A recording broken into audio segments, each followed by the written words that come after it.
Kevin Fitzgerald looks and acts like a typical 6-year-old. He's lively and engaging and likes to play with computers. Good dancing. Let me see. But one thing that sets Kevin apart from the rest of his peers, he doesn't speak. That's because Kevin has a severe case of developmental dyspraxia, a condition that makes it difficult for him to move his mouth and tongue.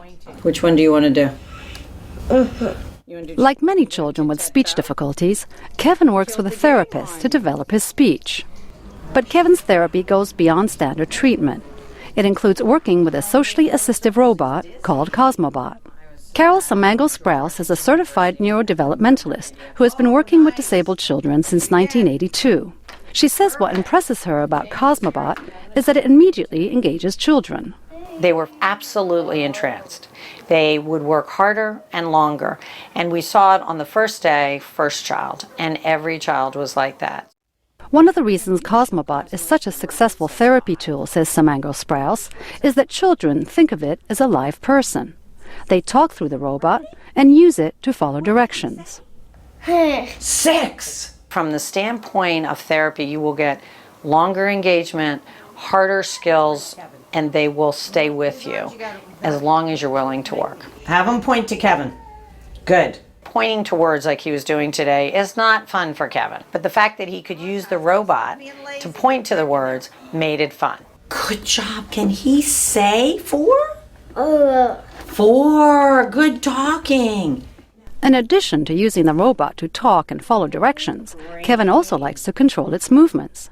By using a set of buttons that are attached to a computer, Kevin can make Cosmobot go forward, backward, or move around in circles. So Cosmos, to me, gives Kevin planning capacity.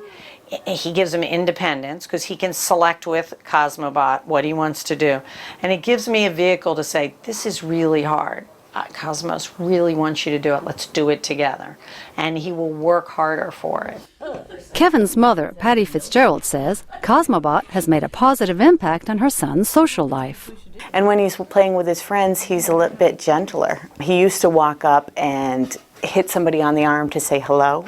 I don't see him doing that anymore. He's more apt to wave. And I think some of that comes from Cosmo just being quiet, and Cosmo is very simple, and Cosmo is steady and calm. The mastermind behind Cosmobot is Dr. Corinna Lathan. She is the founder of Anthrotronics, an engineering research and development firm that she founded 10 years ago.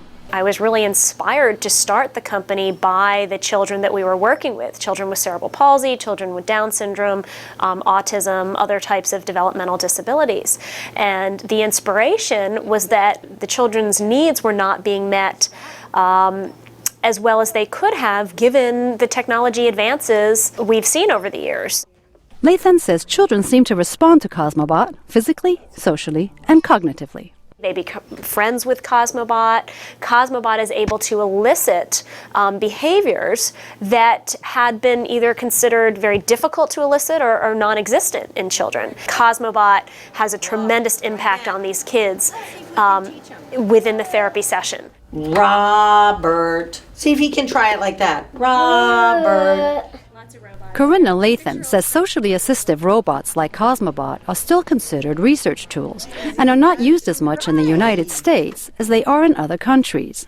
But she is optimistic that that will change, and Cosmobot will eventually be more accessible to children like Kevin. Julie Taboh, VOA News, Washington. For every time you jump, he can go in a circle.